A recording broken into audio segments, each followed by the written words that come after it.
What's going on, everybody? It is now movie review time. I know it's been a while since I've done one. I've missed the opportunities to do one on Lincoln and a couple other movies that have come out, but I decided to do a movie review on this one because of its somewhat importance to the film industry, and everybody's mass demand to see this. And I figured, why the hell not? Let me go check it out in this format. The movie I'm talking about is The Hobbit, The Unexpected Journey. Now, we all know who directed this is Peter Jackson, who's done the past Lord of the Rings movies.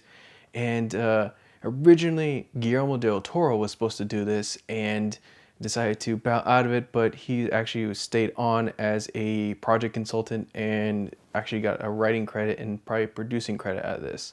So there's not really much to say about the story because everybody knows about pretty much what it is. And if you've seen Lord of the Rings, it's the same style that it came out of. Let me just get right into it. So like I said, the film was shot natively in 48 frames per second, which is not conventional. The traditional 24 frames is the cinematic quality and the standard for film and some television.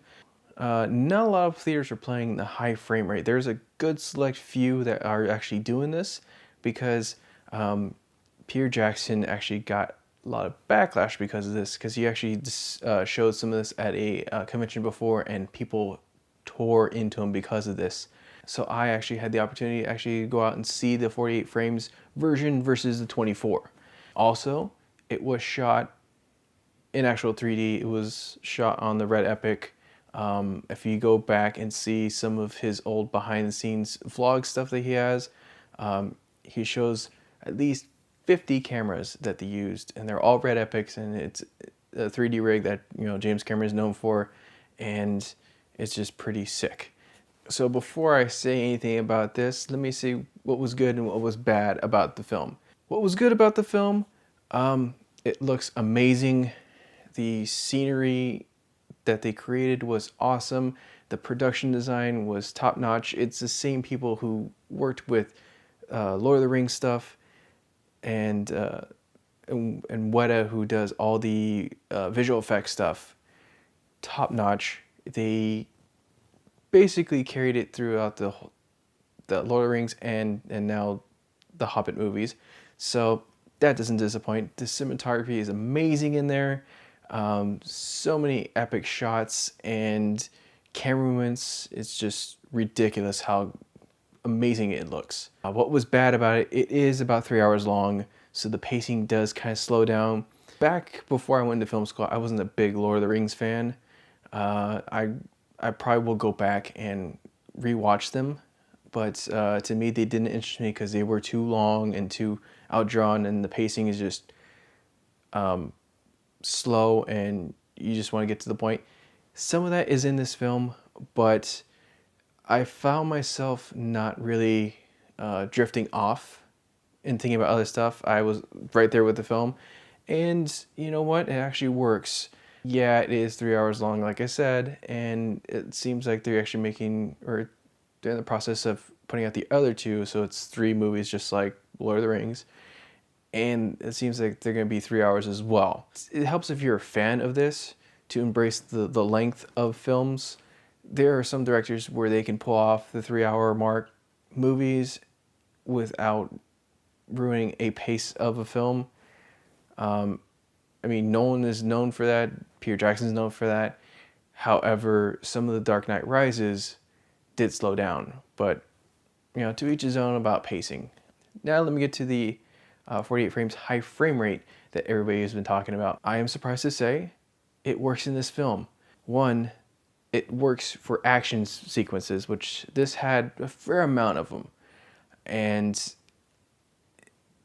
if you're gonna watch in 3D, which this is known for its 3D, it works. I've seen movies in 24 frames with 3D, and now I've seen this. I've used to get headaches watching long films in 3D. I did not get a headache with this one.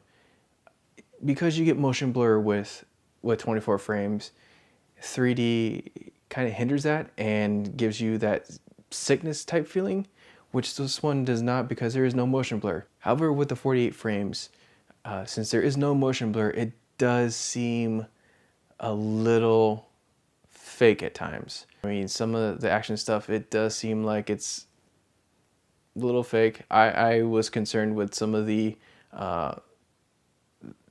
special effects makeup that it might be extremely visible to be fake. It was not the case. It was more the action stuff.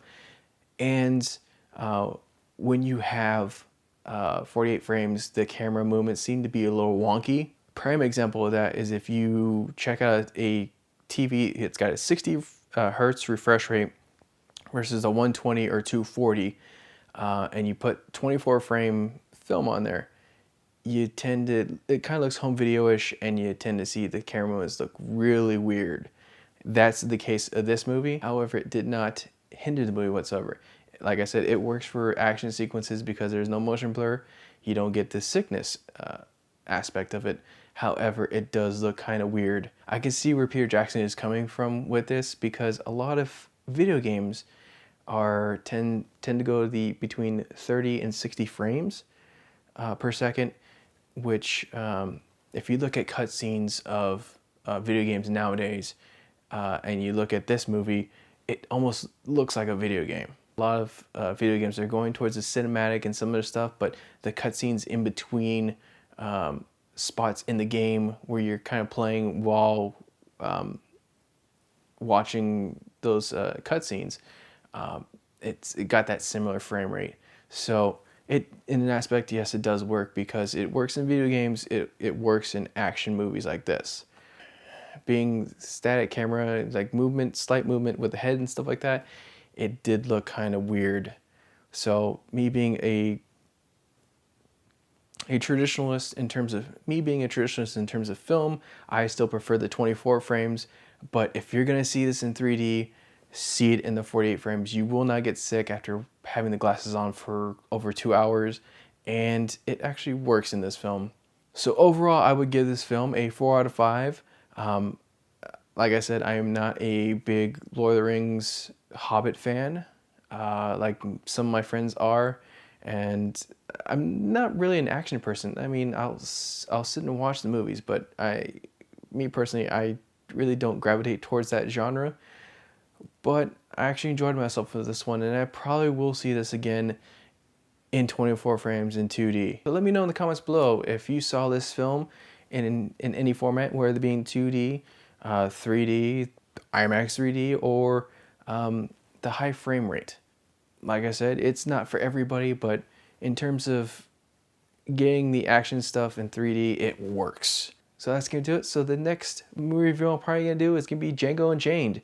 I love Tarantino's work. I've loved it since Reservoir Dogs, Pulp Fiction, Jackie Brown, Kill Bill 1 and 2, and Inglourious Basterds. So I can't wait to see this movie. So far I've been seeing that it's been getting great reviews.